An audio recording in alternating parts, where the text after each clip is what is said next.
Hey, what if I told you that you could set up your goals for each month and review your goals in 8 simple steps? So go ahead, grab your tea, grab your coffee, grab your hot chocolate, and grab a pen and a sheet of paper, and let's go ahead and set yourself up for abundance.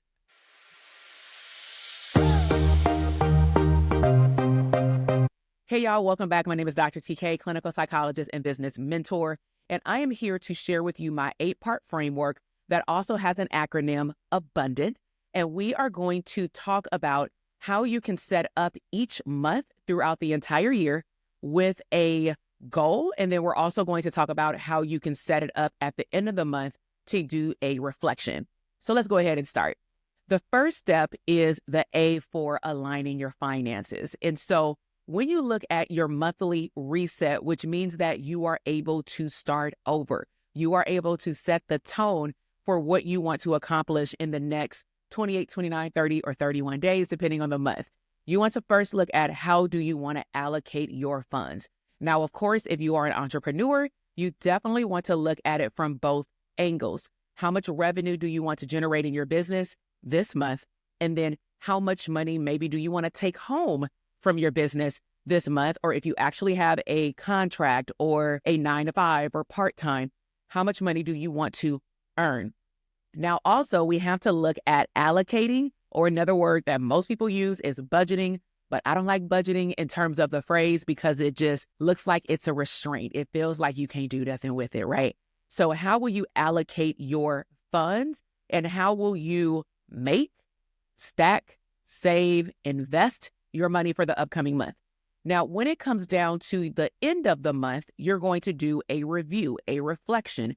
So you're going to reflect on, okay, what did I say my allocation funds were? What were my goals for this month? And how did I achieve those goals? Did I achieve those goals? If I did not achieve those goals, don't beat up on yourself. Just look at what could have been better and honestly, what were the barriers. The goal really here is not to wait until the end of the quarter, the end of the year, to figure out that you could have done something in less than 30 days, okay? So also we want to walk away from each month knowing what are some lessons that we learned, because that is what is going to get you to a wealthy mindset. It's going to bring more attraction into your business for the things that you want in your business and in your life, because you are learning from your lessons. You are not sitting in them. Now the B. Now let's talk about balancing your personal growth. So when we look at an upcoming month, set a goal or maybe up to 3 goals for self-improvement. What do you want to learn? What are some mindset shifts that you want to focus on? Maybe there's a particular book that you want to focus on. Maybe there's a course that you purchased and you need to go revisit it. Now, at the end of the month, let's look at review. Now we're going to assess your progress in the area of personal development and areas of growth. So for example, let's just say if it's the beginning of the year and I want to focus on money, well, that's too broad. So I may say, I want to be more mindful about where my money is going.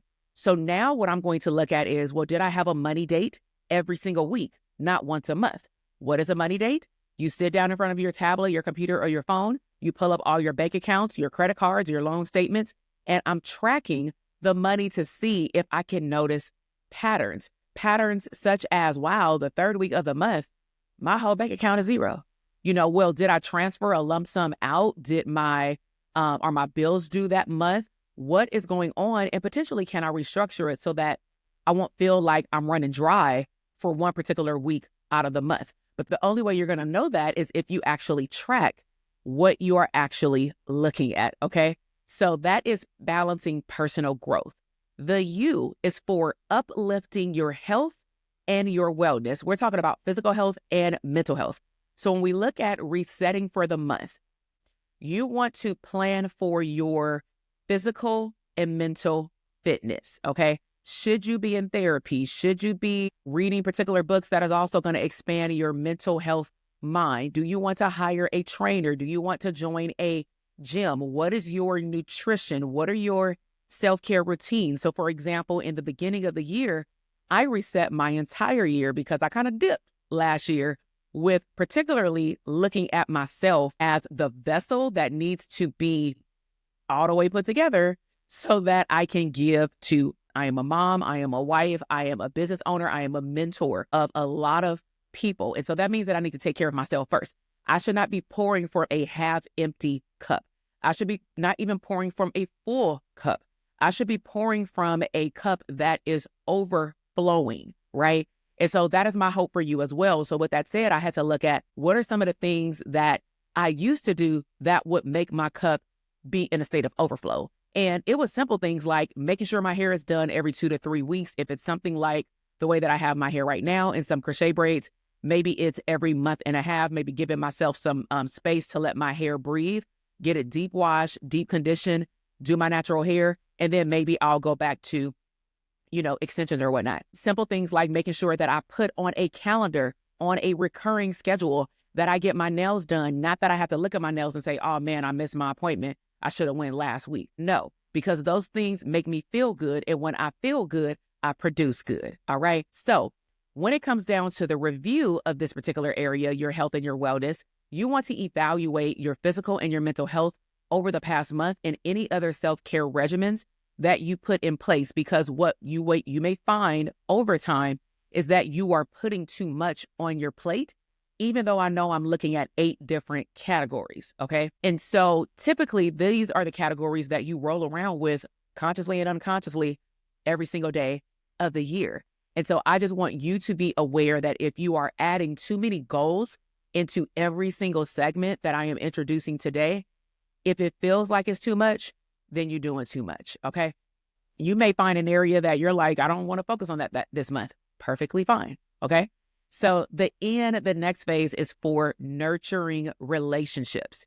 So when you look at the monthly reset, you want to set your intentions for your family, for your friends, for professional connections. This is the month that you want to go out and physically meet people in person beyond Zoom calls, right?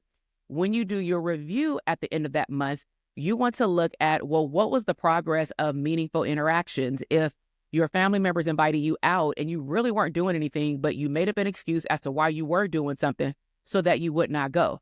Well, the question either is those people don't bring you positive energy, or you set a goal for yourself, but you're not willing to follow it through, which means that, kind of like our parents used to say, make your bed and lay in it, okay? You can't complain that you're not having the personal connections and the bonds that you want at work, in entrepreneurship, and in your personal life if you're not willing to give. You can't just be, open with arms saying, people got to chase me down. Like, that's not the way that life works, okay? So do that reset and then also do that review.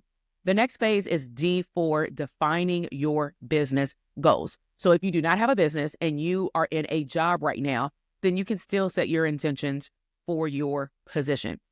So the reset is going to be monthly objectives for your business, content strategy, and revenue. For example, if I am producing podcasts, video podcasts, sometimes I don't want to be on video. So I may say, at minimum, I'm going to produce 2 long-form YouTube videos, and then I'll repurpose those and make those into shorts and reels and short-form content, emails, and things like that. But then I may say, I'm going to also record 2 audio podcasts because I want to drip out a podcast every single week. Now, who knows? I may, on one of those weeks that I said I was going to do audio only, I may actually decide to do a video, and that's fine. But I want to set myself up for success. And I know me. You know you better than anybody on this earth. So I'm not saying don't stretch yourself. Don't push yourself. And sometimes our business needs things that we don't want to do. So again, you got 2 choices. There are always choices. One of your choices is to hire somebody, but you can't hire somebody to do your content, right? So, I can't. I'm a personal brand within my business. Now, can I get help editing the video? Yes, because maybe that is a stressor, which we did. We brought back on a video editor at the beginning of the year, okay? So look at your objectives for your business, content strategy, and whatever you want to do with revenue. And then when you do the reflection or the review at the end of the month, you definitely do not want to miss this step. Please celebrate every single win. Celebrate that you posted 4 additional times because you didn't do that the month before. You want to compare it to the baseline. Where are you at in the beginning of the month? And then how far did you come? The goal with growth is that you are 1% better than what you were last week, yesterday, and last month, okay? So celebrate every single win analyze and really take a deep dive and look at your challenges and your barriers, because those are our areas of learning and growth potential. And then use the information that you found by doing like a little debriefing of redefining your business strategies. Because if you have a business like me, we work off of 12-week or 90-day sprints, which means that for the most part, there is one big project, one big rock that we focus on for that particular 90 days, even though some things may be working in the background because we have like, let's just say easy, simple digital downloads that people can purchase by looking at like show notes or the description box on our podcast. We have guides, we have self-paced courses, but then we also have like masterminds, live events, and other things that may require more of our attention. So that's where the bulk of even my content is going to be driven to, is what are we launching? So I'm going to use what happened last month, and I'm going to refine my business strategies. Next step is the A for activating your spiritual practices. So schedule practices like prayer, meditation, journaling, scripting, staying grounded. Find time to be still. Okay. Now, am I saying that you have to be regimented with any of these practices? It is totally up to you. Only you know what you need in this particular season of your life. So for example, full disclosure, I am in a season where I need to slow down more. And what I'm referencing is I used to have a schedule where I had no problem body automatically waking up at 5 or 6 o'clock in the morning. And my body still, for the most part, wakes up at that time. The difference is I don't feel as arrested, sometimes because my son literally religiously comes in our bedroom between 3 and 4 o'clock. It is very rare that he does not come in the middle of the night. And then we have to low-key wake up and say, hey, go to the bathroom, because we don't want any accidents, right? Because when you wake up, your body usually goes to the restroom. So if a child wakes up in the middle of the morning and then they get in our bed, we don't want no accidents, especially in our bed, right? So when that happens, I'm no longer in deep sleep. And think about it, I'm typically waking up an hour and a half or later than that. Now, someone may say, well, why don't you just stay up?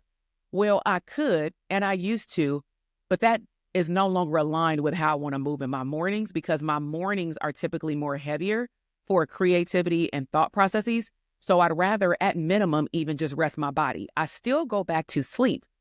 I just don't go into stage 4 sleep. Okay. So look at your groundedness and look at how you want to incorporate any type of spiritual looking within practices for your day.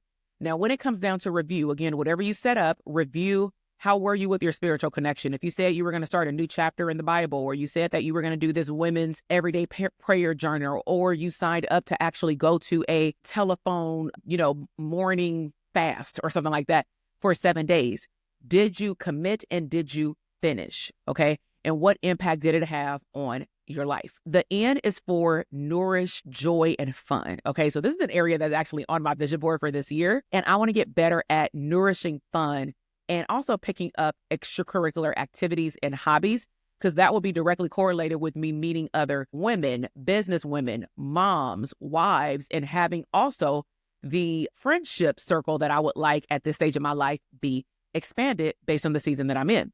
So when it comes down to nourish, you want to look into planning or finding activities that bring you happiness. It can be hobbies. It can be travel. When you do your review, you want to look back at joyful moments. So this is why we actually started recording all of our family activities a couple of years ago, but we really have gotten super intentional with almost every time that we take my son to Disneyland, I'm recording. Even if it doesn't turn into a full vlog, sometimes it does. Sometimes it may be considered like selfish content, because the real reason why I started recording us was because when I did it for the first time and my son rewatched it on the TV, because it was on our YouTube, or it is on our YouTube channel, he was like, oh my gosh, not that we're on TV, but wow, I want to go back there. Wow, that was so fun. And it triggered his memory. And what I find is I would rather give abundant experiences to my family and to myself over material things. Don't get me wrong. I love the material things. I love the handbags. I love the shoes. I love the cute athletic wear. But at the end of the day, these things will come and go. I can like this sweater that I have on, and then in a month, I won't like it anymore. But when we look back at abundant experiences, it typically brings joy to our life. And so think about what type of hobby or extracurricular activity you have going on for the upcoming month.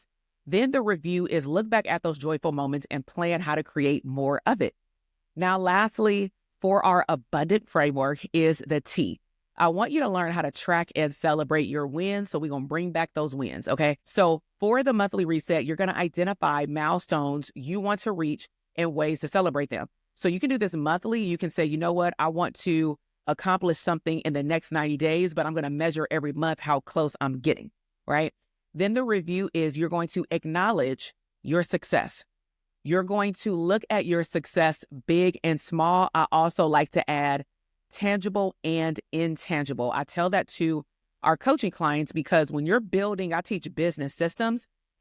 It is tangible per se because it's like something you're building for your business to operate ideally without you at some point and for you to leverage your time. But at the same time, it is, but it is not directly correlated with money right away. So what do I mean by that? If I am teaching someone how to build an automated email marketing funnel so that when someone goes into watch a video, right? Let's just say that's their launch event, a recorded video, and they're selling their product. I want it to be where they're not manually sending out every single email for every single person that comes to that funnel. There should be a trigger that happens that is pretty much helping you make money in your sleep. So the building it is not immediate like, oh, I feel like I'm winning. But when you make that sale and you wake up and you realize the sale happened at 1 o'clock in the morning, but you got the email at 8 o'clock, at least you saw it at 8 o'clock, you will then realize why systems are important. Little shameless plug. That's what I teach. Okay. So when you review your wins, you want to acknowledge your success, big or small. And lastly, you want to express gratitude. Okay. So let me recap this monthly reset because in my next monthly reset video, I'm actually going to start sharing with you some of the things that I have reflected on for my monthly reset and for my review. So as a recap, you have A, align your finances. B, balance personal growth. U, uplift your health and wellness. That also includes mental health. N is for nurturing relationships. The D, defining business goals or work goals. A, activate spiritual practices. N, nourish joy and fun. And lastly, T is track and celebrate your wins. So if you are all about abundance mindset and how you can create a life first business model, then I am definitely the gal for you. If you like this video, let me know what was your biggest takeaway. Like this video, subscribe to the channel, and I would love to see you back. And so with that said, love y'all. Have a great and abundant day. I'll see you in the next video. Bye.